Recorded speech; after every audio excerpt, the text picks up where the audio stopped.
Hey guys, what's up? This is an RTX A4000, one of NVIDIA's newest workstation graphics cards. And as you know, I'm not the kind of person who does workstation stuff. So in today's video, I'm gonna game on it. So not to be confused with NVIDIA's last generation Quadro RTX 4000, which I did game on in a separate video. This is the newer generation, Ampere cards, whatever you want to call them. It's not the newest that's coming out. I'm very behind, couldn't afford it. This is the A4000.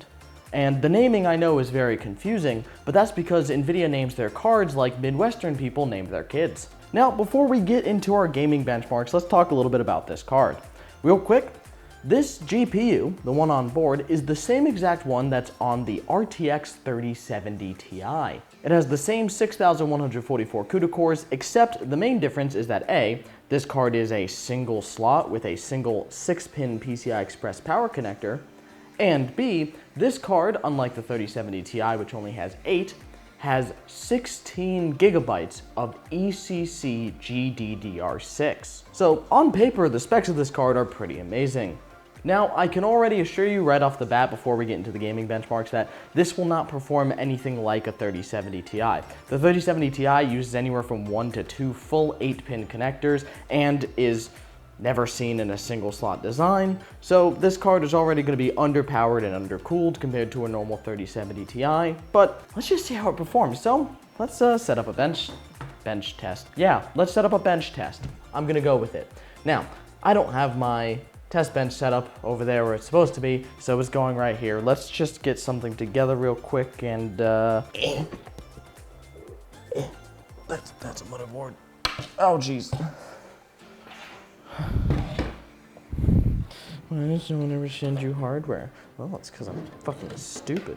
No one likes me. My test bench. Now, for today's test bench, let's go with something good for gaming. So I've got this hilarious motherboard.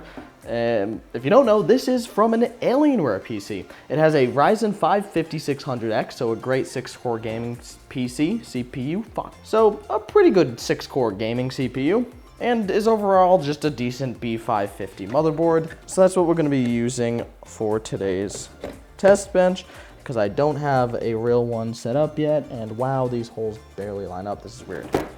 It's a standard micro ATX board. It just has some weird proprietary stuff like the front panel connectors, although I should be able to get around that. For our RAM, we're going to go with 16 gigabytes of Kingston Fury DDR4. This is 3600 megahertz DDR4, if I'm correct. 3200, same thing. So that'll be plenty to feed our CPU so that we don't have a bottleneck. Our power supply is just a standard Be Quiet, Pure Base, whatever the fuck it's called, Pure Power 11 FM. Be Quiet sent me that a while ago. Thank you, Be Quiet, great card. And then of course for our graphics card, almost forgot, don't do that. Almost forgot our SSD. Now, as we're using a workstation card, let's use a workstation SSD. The super long and obnoxiously stupid 1TB M.2 NVMe SSD will replace the obnoxious in a different way, mere 256 gigabyte NVMe SSD that this system came stock with. Sure, I'm sure that's fine. Now finally, we've got our graphics card. We're just going to slot in our RTX A4000 and plug in the back-mounted 6-pin PCI Express connector. I was very disappointed to see the 6-pin because I believe the RTX 4000, the last gen one, not the A4000, come on NVIDIA, had an 8-pin on the back, which was super cool to see, and it performed really well. Now I'm just gonna grab a monitor here. Now in case I didn't mention, the card only features display ports, just only has display ports, no HDMI. So if that's a deal breaker for you, just keep that in mind. You know, this power supply may be like dead. Get some Ethernet going, thickest Ethernet cable I could find on Amazon, and let's get into gaming. I don't even think this is gonna boot. 4th and 5th slot, starting from the left.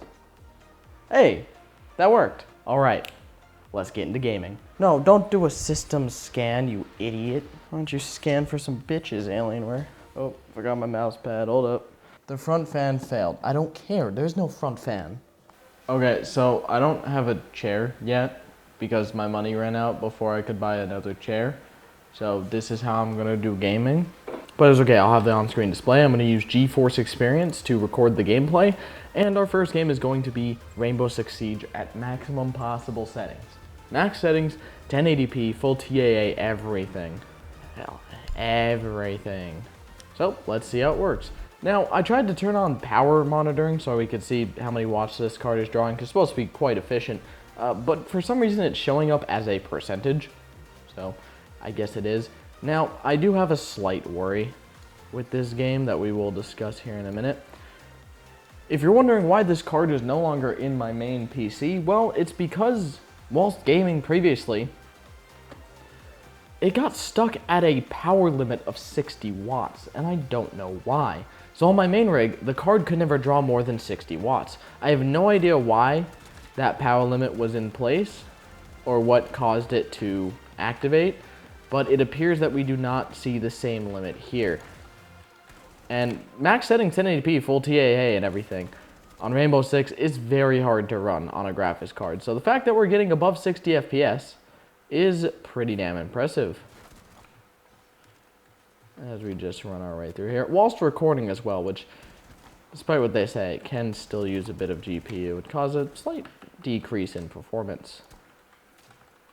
Now, just for the sake of completeness, I want to turn that TAA down back to what it usually is, just FXAA, and see, oh yeah, now we're getting over 200 FPS.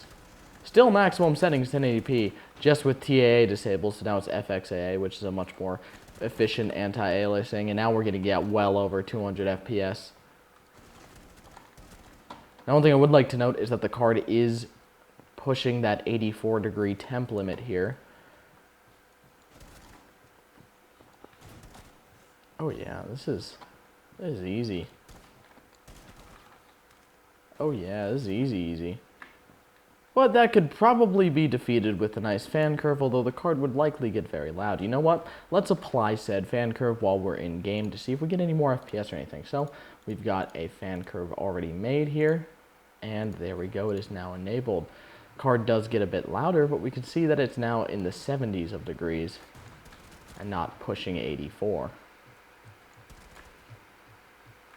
Okay, I don't know what this last guy is, but I think I've proven my point that despite being a workstation card, now, of course, there are many myths out there and many beliefs that you can't game on a workstation card, that they're somehow locked down or something like that. This is fucking hilarious. But no, that's not true. They're the same thing as the non-workstation cards, but with fancy drivers, some like certifications or whatever for professionals, and usually some kind of modified heatsink to look more professional and also suck more. Because this card, single slot is great and all, but it sucks more than a 3070 Ti does, just by virtue of just being a loud and annoying single slot cooler.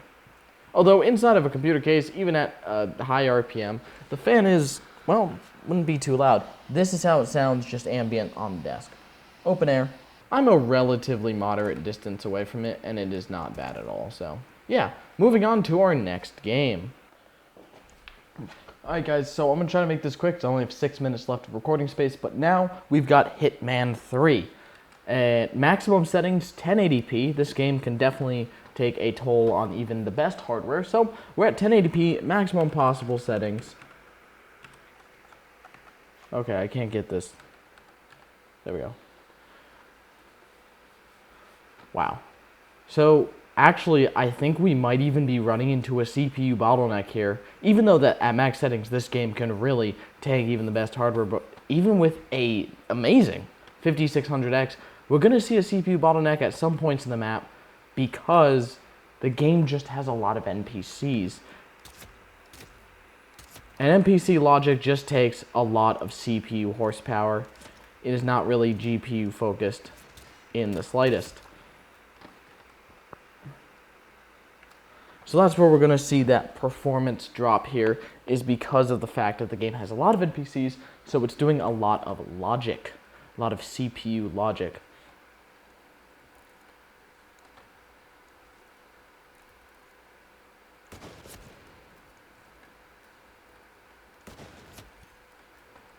And the game's over. This is the easiest mission to complete. It's also the easiest to fail. And that's Hitman 2. Hitman 3. Sorry, I'm trying to go quickly, but as you could see, we were getting over 100 FPS and actually ran into a CPU bottleneck at 1080p, even with the 5600X, just because of the amount of logic in the game. So that's Hitman 3. Runs great on the card, but unfortunately, I would need a higher resolution monitor to properly assess the game, but I mean, let's be honest, anything over 100 FPS, 1080p ultra settings is pretty good for any graphics card. So let's move on to our last game. Well guys, I wanted to run Minecraft RTX for the last test because it's got RT cores and it should be really good. But unfortunately, Microsoft is stupid and dumb, and even though I've removed devices, it just, even after restarting the PC, it was like, gotta remove more devices if you want to play the Minecraft. So I guess I could play Hitman, but I can't play Minecraft on Xbox Game Pass that I pay for. So sorry about that, guys. We cannot do Minecraft RTX in today's video, but just know it would run it pretty damn well. These workstation cards, they're great for gaming, and you should definitely buy NVIDIA's workstation cards for gaming just to spite them because that's fucking hilarious. And yeah, that's about it. Thank you so much for watching. I love you guys, and I will see you in the next one. Peace.